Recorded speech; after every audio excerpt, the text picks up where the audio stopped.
নিজেকে বদলাবার সংকল্প নাও। নিজের লক্ষ্যগুলোকে অর্জন করার সংকল্প নাও। মনের মধ্যে একটা জেদ তৈরি করো এবং এই জেদ যেন কখনো অহংকারে পরিণত না হয় সেদিকে খেয়াল রাখবে।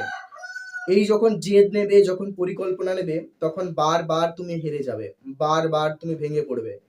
কিন্তু কখনো জেতার আশা ছেড়ে দিও না।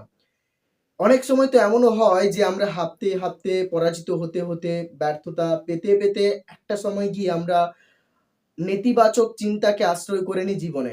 তখন নেতিবাচক চিন্তাগুলো আমাদের জীবনের সাথে অঙ্গাঙ্গিকভাবে জুড়ে যায়। তখন আস্তে আস্তে আমাদের জীবনে যে সফল হওয়ার স্কোপগুলো থাকে সেগুলো আস্তে আস্তে হারিয়ে যেতে থাকে।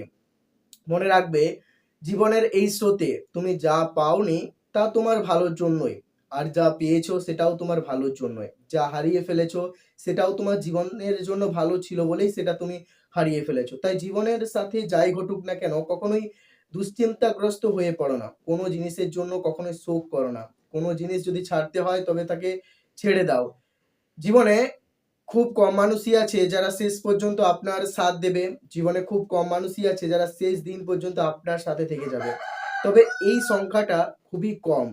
বেশিরভাগ মানুষই শুরুর দিকে আমাদের সাথে থাকে, কিন্তু যখনই আমাদের অবস্থা আস্তে আস্তে শোচনীয় হয়ে পড়তে আরম্ভ করে তখন তারা সঙ্গ ছাড়তে আরম্ভ করে। কখনো জীবনের এই চলার পথে আমরা লক্ষ্য করেছি, কখনো কখনো কিছু ঘটনা আমাদেরকে এতটা বিরক্তি বোধ করায়, আমাদের মনের মধ্যে এতটা রাগ সৃষ্টি করায় যে আমরা সেই রাগের উত্তাপে এমন কিছু করি যা পরবর্তীকালে আমাদের জীবনের জন্য সংকটময় হয়ে দাঁড়ায়।